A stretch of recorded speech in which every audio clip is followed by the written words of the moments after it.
What if the tiredness you feel every single afternoon isn't stress, isn't age, and isn't your imagination, but something living inside you? Stay with me for the next few minutes because what you're about to hear might explain years of symptoms doctors couldn't connect. Before we go any further, do me a quick favor. Tap that like button right now. Not later, right now. Because it tells YouTube this video matters and helps someone else find it today. And if you've never subscribed to this channel before, this is the video to start with. Hit subscribe, turn on notifications, and let's get into something your body may already be trying to tell you. Here's a strange truth about the human body. It rarely screams, it whispers. And most of us are too busy, too distracted, or too used to feeling off to notice the whisper until it becomes something louder. Intestinal parasites are one of those whispers. Millions of people around the world carry them without ever knowing it. Not because they're rare, not because modern hygiene has erased them, but because the symptoms they cause look almost exactly like 100 other ordinary problems. Bloating after dinner, a little more tired than usual, skin that breaks out for no clear reason, trouble sleeping through the night. On their own, none of these seem alarming. Together, over months, they start to form a pattern most people never step back far enough to see. Let's talk about what's actually happening. Worms and parasites enter the body in simple, everyday ways. Undercooked meat, unwashed vegetables, contaminated water, even the kind that looks perfectly clean. A surface touched by unwashed hands, then touched by yours. Soil that carries microscopic eggs from animals or other people. None of this requires living somewhere exotic or eating something obviously risky. It can happen at a backyard barbecue, a salad bar, or a public restroom. Once inside the body, these organisms don't announce themselves.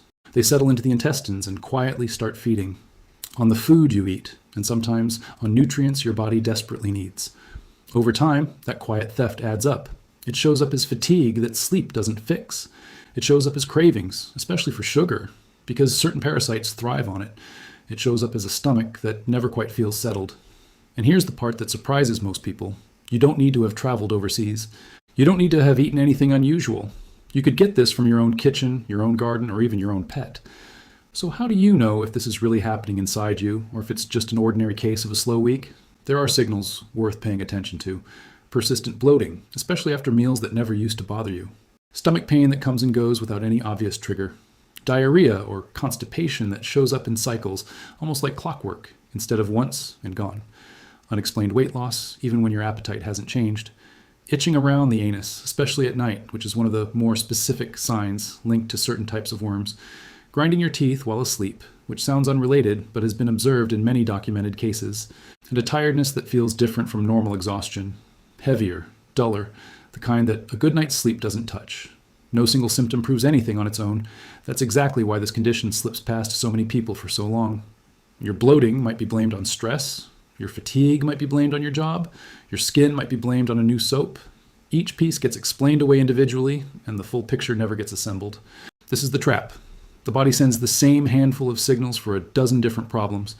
A parasite doesn't come with a warning label. It just quietly reshapes how you feel day after day until not feeling like yourself becomes your new normal.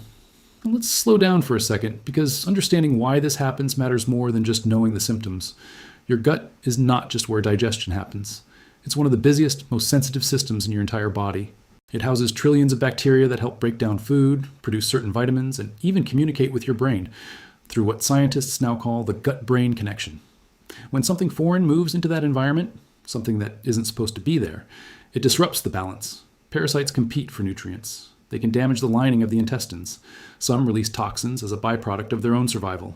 Your immune system responds to all of this, and that immune response itself can cause inflammation, fatigue, and even changes in mood.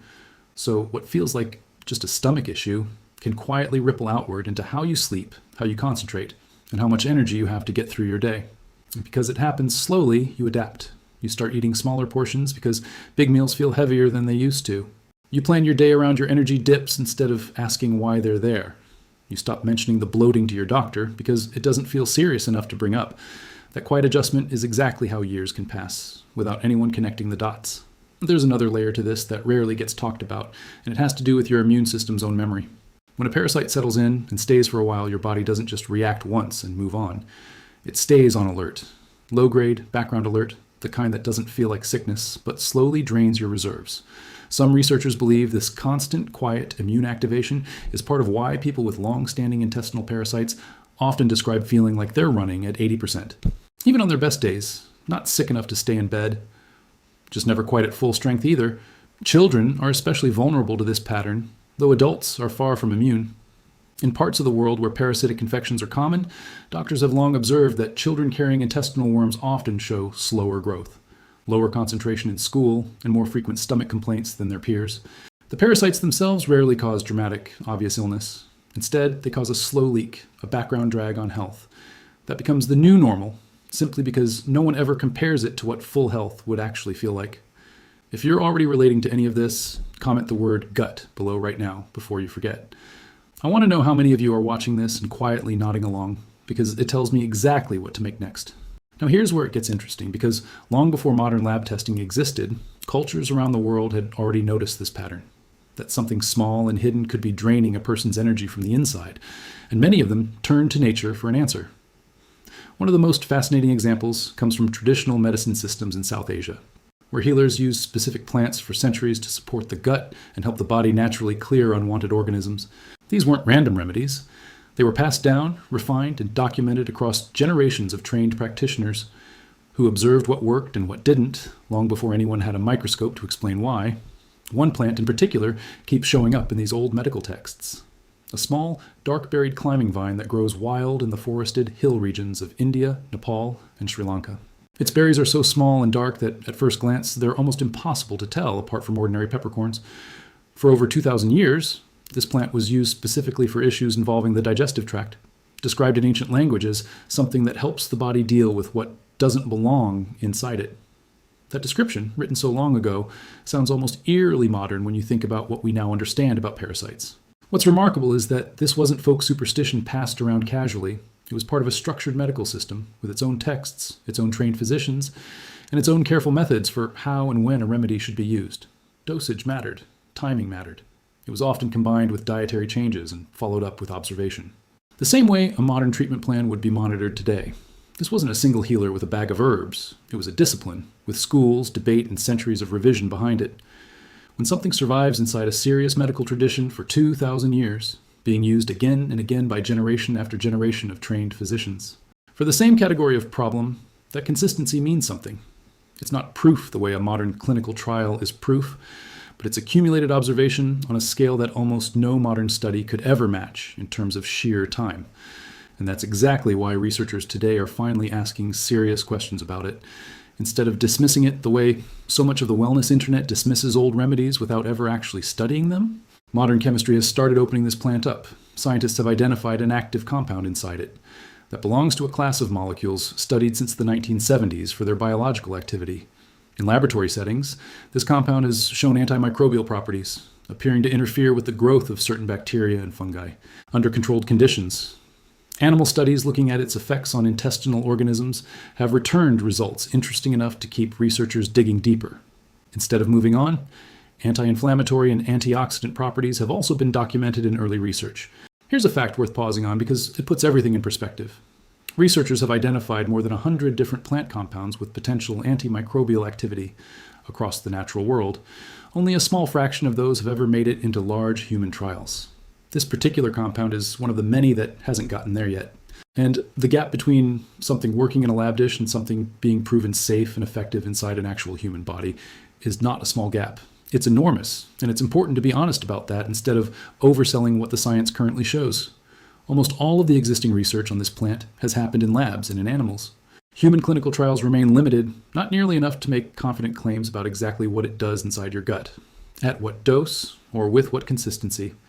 There's also a safety note worth taking seriously here.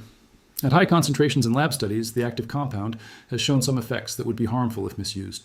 Pregnant women should avoid this plant entirely, and anyone on prescription medication or managing a liver or kidney condition needs to speak with a doctor before trying anything containing it. What 2,000 years of traditional use gives us is a signal, not proof. A signal that something here is worth serious investigation, and that investigation is happening now, carefully, the way it should. Whether the underlying problem turns out to be parasites, an imbalance in the microbiome, or something else entirely, there's a set of daily habits that researchers keep circling back to again and again. Not because they're trendy, because the evidence behind them is deep, consistent, and something most supplements simply can't compete with. If you've stayed with me this far, you're clearly someone who actually wants real answers instead of quick fixes. So let's get into exactly what to do about all of this, starting today. Fiber is the foundation most people are quietly missing. After the age of 60, the gut microbiome runs almost entirely on it, and most people are getting roughly half of what they actually need on a daily basis. Beans, lentils, oats, berries, and cooked vegetables all feed that microbiome directly. In return, it produces compounds that protect the lining of your intestines and help regulate inflammation throughout your body. Water needs to go up alongside that fiber because increasing fiber without increasing water intake tends to create more problems than it solves. The two only work as a team. Neither one does its job properly on its own. Fermented foods deserve their own mention here.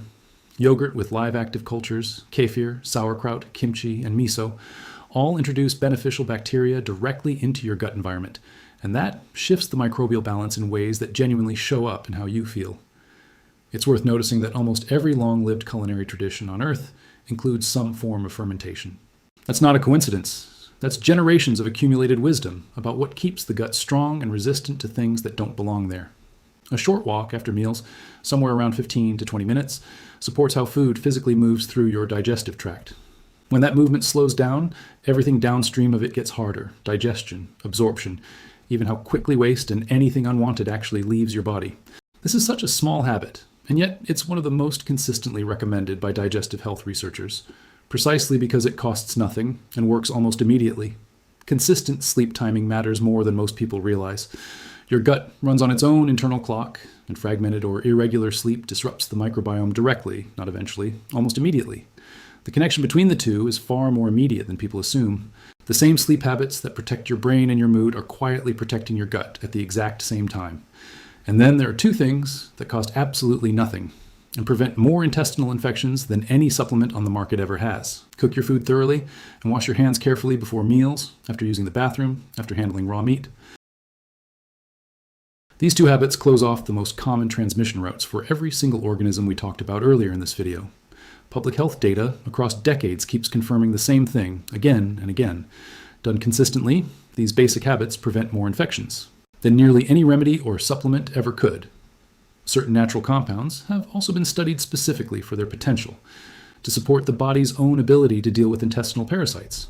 Raw pumpkin seeds contain a compound that has shown activity against certain worm species in early research. Garlic contains sulfur compounds that have demonstrated antimicrobial properties in laboratory studies. Papaya seeds carry a long history of traditional use for digestive cleansing, and modern lab studies have only recently started exploring why that tradition exists in the first place. None of these are magic. None of them replace medical testing or treatment when something serious is genuinely present. But as part of a broader, consistent approach to gut health, they've earned their place in this conversation for a real reason. One more thing before we move toward the end of this video.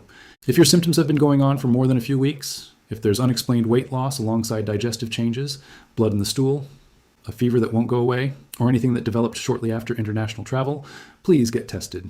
A simple stool sample catches parasites and bacterial infections that nothing else reliably will. A doctor who looks at the whole picture, rather than focusing on one symptom at a time, can find answers that a rushed appointment almost never will. And if you've already been to a doctor and walked away without a real answer, go back. Ask specifically about gut function. Ask about a comprehensive stool test. Ask what might be connected here that hasn't actually been looked at yet. You are allowed to ask for more than a 5-minute explanation for something that has quietly affected your life for months, sometimes years. You deserve a complete answer, not a partial one. Before we wrap up, I want you to do one small thing for me. Send this video to the one person in your life who's always tired, always bloated, always blaming it on stress or age, without ever actually getting answers. Not everyone, just that one person. This might be the video that finally gets them to ask the right question. The plant we talked about today sits in an honest, uncertain place, and I think that honesty matters more than a flashy promise ever could. It's a plant with one of the longest documented histories in traditional medicine anywhere in the world. It contains a chemically interesting active compound that modern researchers are genuinely curious about. Early science is pointing toward something worth investigating further, and there remains real, genuine uncertainty about exactly what it delivers inside an actual human body. Sometimes the oldest ideas survive for centuries because they contain a small piece of real truth buried inside them. The hard part, the part science is only now catching up to, is figuring out exactly which piece that is. Here's something worth sitting with for a moment before you go. So many people spend years quietly chasing explanations for how they feel. Blaming stress, blaming age, blaming a busy schedule, when the real answer might be something far more treatable than they ever imagined. Something as small as a parasite, invisible to the naked eye, hiding in plain sight inside a body that's been trying to send out warning signs. The entire time. Your body has been talking to you this whole time. Bloating that won't go away. Fatigue that sleep doesn't fix. Cravings you can't quite explain. These aren't random, they're messages. And now you know a little more about what those messages might actually mean. Listen closely to what your body has been trying to tell you. Sometimes the smallest, most invisible things carry the biggest impact on how you feel every single day. And once you know what to look for, you can never truly unsee it again. I have a feeling most people hearing about this plant today are hearing about it for the very first time in their lives. If that's you, let me know in the comments. And if you made it this far, you're clearly someone who takes your health seriously. And that already puts you ahead of most people watching videos like this one. So don't stop here. Get curious, ask questions, get tested if something feels wrong, and take back control of how you feel, one small, informed step at a time.